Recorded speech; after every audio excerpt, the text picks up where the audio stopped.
Coucou tout le monde. Alors aujourd'hui je voulais vous faire une petite vidéo sur les contacts défunts. Essayer peut-être de répondre aux questions. Désolée pour les petits tic-tic de mon petit chien. Il joue toujours au moment où il ne le faut pas. Je voulais essayer de répondre un petit peu aux questions que vous pourriez vous poser sur les contacts, sachant que c'est jamais facile de vraiment expliquer correctement avec des mots simples ce qui se passe, sachant que même moi je sais pas vraiment comment ça se passe, mais bon, je vais essayer en tout cas de vous expliquer peut-être un peu mieux les contacts défunts. Alors, déjà un contact défunt pour moi, donc, comme son nom l'indique, hein, c'est pour contacter des personnes qui sont défuntes, donc des personnes qui se sont envolées. Des fois on me dit faire un contact mais avec une personne vivante, oui d'accord, enfin vivante même s'ils sont vivants de l'autre côté, mais avec une personne encore incarnée sur Terre, oui c'est tout à fait possible de le faire bien sûr puisque la conscience n'a pas de limite, mais dans ce cas-là ça ne s'appelle pas un contact défunt. Voilà, moi ce que j'appelle un contact défunt c'est vraiment pour contacter une personne, un de nos proches qui s'est envolé, donc qui n'est plus incarné ici sur Terre. Voilà. Ensuite, pour moi, et ce qui est très très important, c'est qu'un contact défunt, c'est pas un jeu. On ne fait pas ça pour s'amuser, pour voir si potentiellement c'est vrai, parce que déjà on les dérange, et que dans ce cas-là, ça sert strictement à rien. Et qu'en plus, en général, quand c'est vraiment par curiosité ou simplement pour avoir des preuves, ça ne fonctionne pas. En tout cas pour moi, ça ne fonctionne pas et si c'est pour avoir des preuves, vaut mieux trouver quelqu'un d'autre pour faire des contacts défunts. J'ai déjà eu plusieurs fois des personnes qui voulaient juste voir si ça fonctionnait, si c'était vraiment ça, etc. Bizarrement, le contact était très compliqué, il n'y avait pas grand chose ou autre, et en fait, je me suis rendu compte que je suis pas là pour prouver, et eux non plus. Donc du coup, voilà, passez votre chemin si c'est juste pour prouver l'existence de votre proche après son envol. Alors, comment ça se passe? Alors là, je vais décrire pour moi, parce que pour moi en tout cas, la médiumnité, les contacts ne se font jamais de la même façon selon les personnes. On a tous notre propre façon de canaliser. Donc là, je vais vous décrire selon ma vue, selon comment moi je canalise. Maintenant, ça se trouve pour d'autres personnes, ils font différemment. J'ai mon petit chien qui fait le fou. C'est pas très grave. Alors, donc moi, comment je canalise? En fait, ça va beaucoup être dans les ressentis. Donc il faut que je sois extrêmement attentive à tout ce que je reçois au niveau de mon corps physique, mais aussi au niveau de mes sensations, mes sens subtils. Je vais entendre, donc je vais recevoir par claire audience, mais alors c'est pas comme si j'avais quelqu'un au bout du fil. Des fois on me dit demandez-lui tout simplement. Bah oui, c'est ce que je fais, seulement la transmission de pensée, parce que c'est ça. C'est pas comme là quand je vous ai au bout du fil, je vous pose une question, vous me répondez. C'est pas la même chose. C'est assez compliqué. Même là, je sors d'un contact et en fait, je disais, mais elle parle trop vite en fait, cette personne. Et du coup, elle me dit, oh, je suis désolée, je vais essayer de ralentir, etc. Mais, donc en fait, elle était en train de me dicter un message et en fait, elle parlait tellement vite que c'était impossible de tout suivre. Et donc elle s'excusait, etc.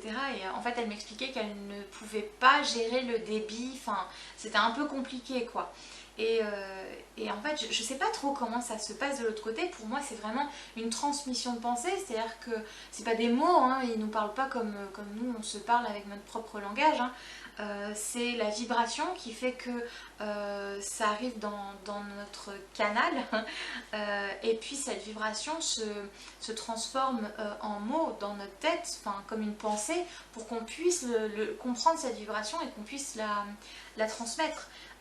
Mais en soi, on entend, c'est vraiment pas comme si on avait quelqu'un au bout du fil.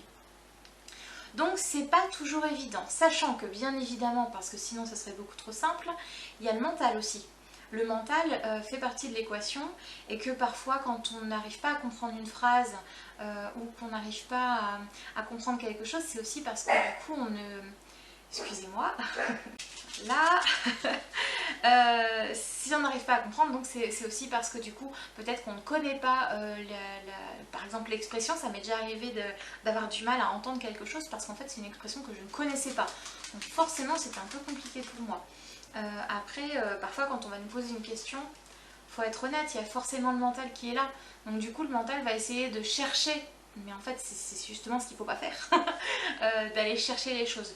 Donc plus on va essayer d'avoir des détails, plus on va avoir, enfin plus on va poser des questions à la personne qui canalise en essayant d'avoir une réponse précise, et plus ça va être compliqué pour du coup la personne qui reçoit les messages, donc qui canalise, parce que du coup le mental va être tellement présent pour pouvoir donner des réponses à la personne, etc., qu'en fait il faut mieux vraiment se laisser porter. Et c'est pour ça que dans mon fonctionnement en tout cas j'attends toujours, je laisse le temps à la personne défunte de parler, et ensuite si on a des questions on pourra lui poser. Je trouve ça tellement plus simple de se laisser porter et de voir en fait ce que nos proches ont à nous dire, et puis la plupart du temps ils répondent déjà tout seuls en fait aux questions qu'on se pose. Donc voilà. Après c'est un exercice de faire taire son mental, de le mettre de côté. Dans les débuts que je faisais mes séances comme ça toute la journée, je faisais taire mon mental donc pendant mes rendez-vous, etc. Sauf que le soir, ça n'arrêtait pas. Et ça tournait en boucle dans ma tête, et du coup j'arrivais plus à dormir. Enfin c'était une catastrophe. Donc voilà, c'est vraiment un exercice d'apprendre à son mental à se mettre de côté et à pas aller chercher quand on n'a pas l'information. Il y a presque un an maintenant, oui il y a plus d'un an même, j'avais reçu ce message de la part de mes guides, c'est surtout de ne pas aller chercher en fait. J'étais frustrée parce que parfois j'avais pas les réponses pour les personnes, et que ça me faisait mal au cœur pour eux. Du coup je voulais absolument chercher plus loin pour avoir une réponse. Et j'en suis arrivée à un point où j'étais plus du tout ancrée, et du coup ça n'allait plus en fait. Je me sentais vraiment très fatiguée, très épuisée. Au bout d'un moment j'arrivais plus à canaliser, et je me disais mais mince, comment ça se fait? Et en fait on m'expliquait mais oui, parce que dans tes recherches, j'allais dire non, dans tes séances, quoi que si, dans tes séances, tu vas chercher beaucoup trop loin. Laisse venir tout simplement l'information qui vient à toi. Être canal, c'est de laisser venir ce qui vient à soi en fait. Si toi tu vas chercher l'information, du coup ça sert plus à rien de faire une séance, quoi, puisque du coup tu forces les choses. Mais si elles ne doivent pas être là, c'est que c'est pas juste pour la personne de recevoir une réponse. Donc il faut aussi apprendre à respecter ce qui doit être donné ou pas. Donc voilà, le mental est présent quand même. Quoi d'autre? Donc oui, je parlais des ressentis qui sont aussi très très importants, en tout cas pour moi. Si on arrive, enfin, ça peut passer inaperçu, vraiment. Plus ça va et plus du coup j'arrive à les repérer. Mais c'est vrai qu'au tout début, ouh là là, c'est comme une impression, c'est comme quelque chose, voilà, qui passe très vite dans la tête. Enfin, c'est tellement subtil, c'est comme un grain de sable au milieu de l'océan, quoi. C'est vraiment très très subtil. Et du coup, quand on ressent comme ça une émotion ou un ressenti sur, je sais pas moi, un état d'être de la personne, etc., il faut savoir s'écouter. Il faut savoir s'écouter parce que la réponse, elle est là tout de suite, là, dans l'instant présent de ce qui te traverse, de ce qui traverse ton corps. Mais si tu n'es pas consciente de ça et que tu ne fais pas attention à ça, pouf, ça passe aux oubliettes. Et après, ça revient pas. Ou si vraiment ça doit être dit, ça revient. Mais bon, voilà, la plupart du temps, hop, on passe à autre chose, quoi. Donc c'est pour ça qu'il faut être vraiment attentif aussi à ce qu'on ressent à l'intérieur de soi. C'est tellement subtil que parfois ça va même pas être sur le corps physique qu'on va ressentir, hein. C'est vraiment ce côté où je sens que cette personne elle est en paix, je sens que là, waouh, à l'intérieur de moi ça vibre, c'est doux, c'est serein, ou alors c'est complètement le contraire, à l'intérieur de moi c'est tellement la panique, c'est une tempête, enfin là ça me prend au tripes, c'est waouh, vous voyez, c'est tellement puissant quand on ressent les choses comme ça. Mais il faut vraiment se faire confiance pour pouvoir le transmettre. Donc encore une fois, c'est un exercice vraiment qui n'est pas facile, mais c'est de comprendre quand c'est notre propre ressenti ou quand c'est pour une autre personne. Ça c'est difficile. Ça j'ai encore beaucoup de mal à savoir si c'est pour moi ou pour une autre personne. Des fois j'ai mal au cœur par exemple et je me dis mais un jour je vais faire une crise cardiaque, je vais penser que c'est quelqu'un qui me fait ressentir ça alors qu'en fait je suis vraiment en train de faire une crise cardiaque. Même si ça vibre pas, je pense que vraiment je le sentirais quand ce serait... Enfin si ceci... pour moi j'aurais une crise cardiaque. Si un jour j'ai une crise cardiaque, je pense que je le sentirais passer. Mais bon, voilà, c'est vrai que c'est des questions qu'on se pose tout le temps. Donc, qu'est-ce que j'ai d'autre à dire par rapport au contact défunt? J'ai pas qu'est-ce que comment je pourrais décrire les choses? Pour moi, hein, toujours, quand je vois, c'est des images qu'on me donne. Mais c'est des images qui sont tellement... si vous voulez, c'est pas comme un souvenir, c'est encore plus fluide que ça, c'est encore plus lointain qu'un souvenir, je sais pas comment vous décrire ça. Par exemple, on va me dire, bah, vous savez pas comment elle est, décrivez-moi cette personne, est-ce que vous pouvez me dire ceci, ceci? Bah non, en fait, je peux pas vous le dire parce que, par exemple, des fois, on va juste me montrer la tête, voilà, juste la tête. Ou alors, on va me montrer juste les cheveux, la couleur des cheveux, ou la façon dont la personne est coiffée, ou juste la carrure. Mais je vais pas avoir de visage, je vais pas avoir d'autres détails. Des fois, c'est juste parce que c'est vraiment pas important, parce qu'ils s'en fichent complètement. Voilà. Ils savent très bien que le proche qui veut les contacter saura que c'est cette personne-là par tout ce qu'il va dire après. Ou tout ce qui a déjà été dit, mais en tout cas, voilà, des fois la description physique n'est pas forcément importante pour eux. Ou s'il y a des détails parfois qui sont importants, du coup ils vont nous les montrer. Des fois ça va juste être les pieds, ou juste les mains, ou les mollets, ça m'est déjà arrivé, ou la poitrine. Voilà, mais je ne contrôle pas en fait ce que je perçois. Donc c'est assez compliqué quand on me demande décrivez-moi cette personne. Bah je peux pas vous la décrire, on me donne rien. Donc voilà. Tout ce que je ressens, c'est que la personne elle est comme ça, comme ça, comme ça. Mais là, ça va vraiment être dans mon ressenti par rapport à la vibration. Ça va plus être dans le caractère de la personne. Pardon. Ça va plus être dans le caractère de la personne que dans la description physique réellement. Voilà, quoi dire d'autre? Après, des fois, on est un peu déçu dans les contacts. Alors c'est pour ça qu'on dit surtout il ne faut pas d'attente. Parce que parfois les personnes ne sont pas aussi bavards qu'on le voudrait. Donc ils vont peut-être pas parler des choses auxquelles on aurait aimé avoir des réponses par exemple. Soit parce que c'est trop dur pour eux donc ils vont pas revenir dessus. Soit tout simplement parce que ils ont pas comment dire, l'autorisation peut-être de nous répondre à certaines questions. Soit simplement parce que c'est pas le bon moment quoi. Après, il faut aussi respecter nos proches qui sont de l'autre côté. Ce ne sont pas des banques à informations. Je dis ça parce que c'est très très très souvent qu'on me dit oui mais là ils auraient pu répondre est-ce que je vais acheter une maison, est-ce que là je sais pas où est-ce qu'ils ont mis les papiers pour la succession, etc. Il faut quand même respecter le fait qu'ils ne sont plus sur ce plan terrestre, sur le plan physique, et que, alors pour certains, ça leur passe complètement au-dessus et qu'ils n'ont plus du tout envie d'être dans ces choses terrestres, qui prennent la tête, faut le dire. Et puis pour certains, ils sont aussi parfois un peu vexés qu'on les contacte juste pour ça. Juste pour savoir si on va se marier, si on va avoir des enfants, si Tata Huguette, je sais pas moi, elle cache des choses, enfin voilà.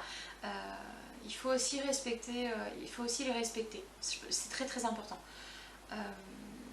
Voilà. C'est important pour moi de le préciser. Alors très souvent j'entends oui mais vous les dérangez, vous les réveillez, j'ai déjà eu ce mot là, vous les dérangez et c'est pas bien, etc., etc., vous empêchez leur évolution, etc. Alors il y a quelques années maintenant je me suis posé cette question parce que je me suis dit j'ai absolument pas envie de faire les choses, j'adore faire des contacts défunts pour que les personnes puissent être en paix, être serein, être rassuré, ou que justement on puisse aider le proche si vraiment il va pas bien, etc. Et quand j'avais lu ça dans un livre justement qu'on dérangeait nos défunts, que vraiment c'était irrespectueux de faire des contacts, alors là j'ai demandé tout de suite à la haut, je lui ai dit oh là là, je fais quoi là, parce que j'ai pas du tout envie de déranger. Et là on m'a répondu mais attends, est-ce que tu as déjà forcé un contact? Bah non. Donc bah voilà en fait, si notre proche n'a pas envie de venir, il vient pas. Si c'est pas le bon moment, il viendra pas. Ça m'arrive où il y a des contacts où il n'y a rien. Alors heureusement je touche du bois, ça m'arrive pas souvent, mais ça arrive, où ben, on n'a personne au bout du fil, où il n'y a pas grand monde et que du coup ben, voilà, c'est un peu compliqué, ou alors c'est quelqu'un qui fait l'intermédiaire, ça arrive assez régulièrement quand on n'a pas le contact avec la personne qu'on voudrait, parce que soit la personne elle est partie il n'y a pas très longtemps, soit c'est parce qu'elle n'a pas assez d'énergie ou qu'elle ne veut pas peut-être venir tout de suite parce que c'est pas le bon moment pour nous. Du coup ça va être une autre personne qui va venir et puis du coup qui va pouvoir faire un peu l'intermédiaire. Mais en soi on ne force jamais, enfin je ne force jamais un contact. S'il n'y a pas de contact, s'il n'y a personne pour venir pendant la séance, on remet ça à plus tard. C'est que c'était pas le bon moment. Si par la suite c'est encore le néant et qu'il y a vraiment personne, c'est que ça doit pas passer par moi et c'est qu'il faudrait peut-être essayer avec quelqu'un d'autre. Mais en soi, voilà, on ne force jamais un défunt à venir.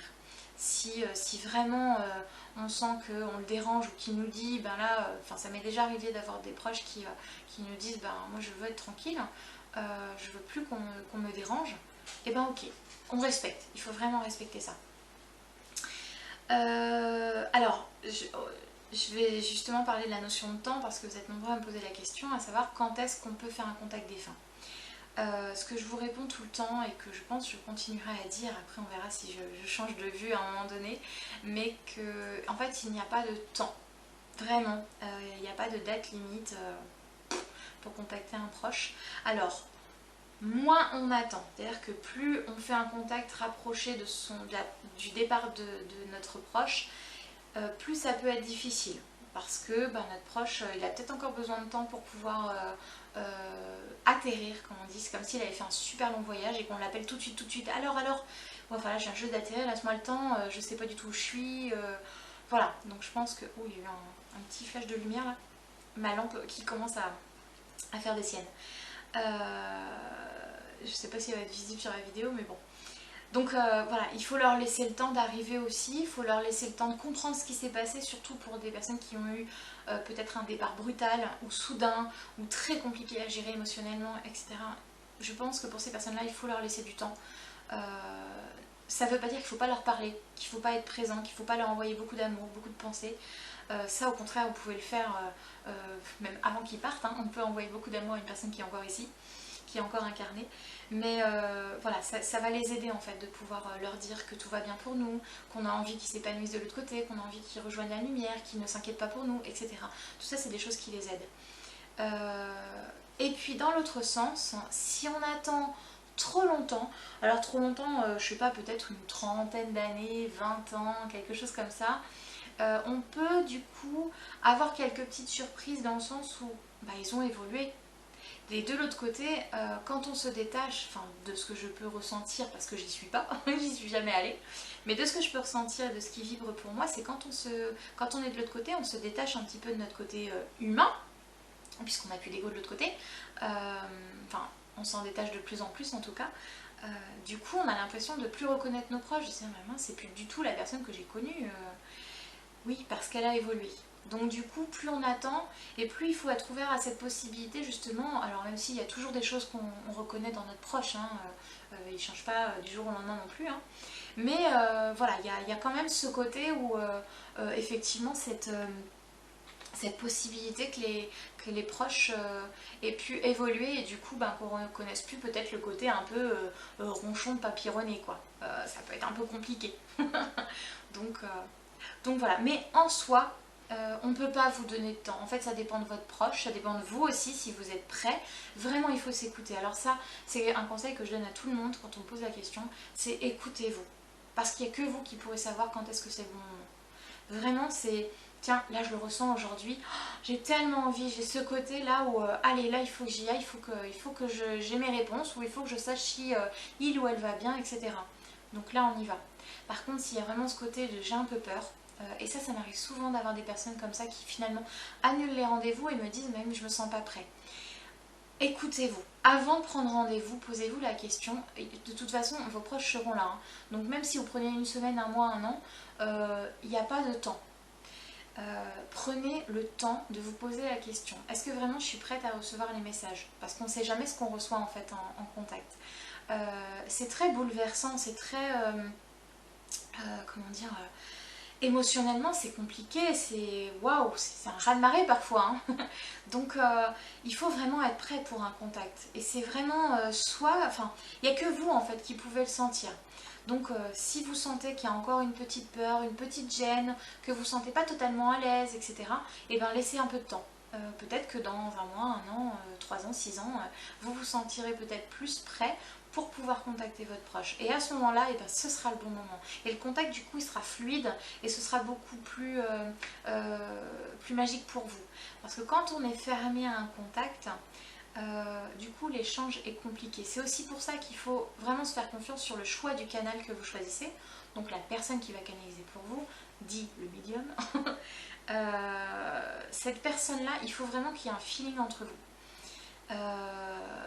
Je l'ai senti, alors plus trop maintenant, mais au tout début quand j'ai commencé, avec 2-3 personnes ça passait pas, vraiment le feeling était un peu compliqué, les personnes étaient très fermées au téléphone et c'était vraiment assez compliqué, du coup le contact c'était dur, c'était vraiment difficile.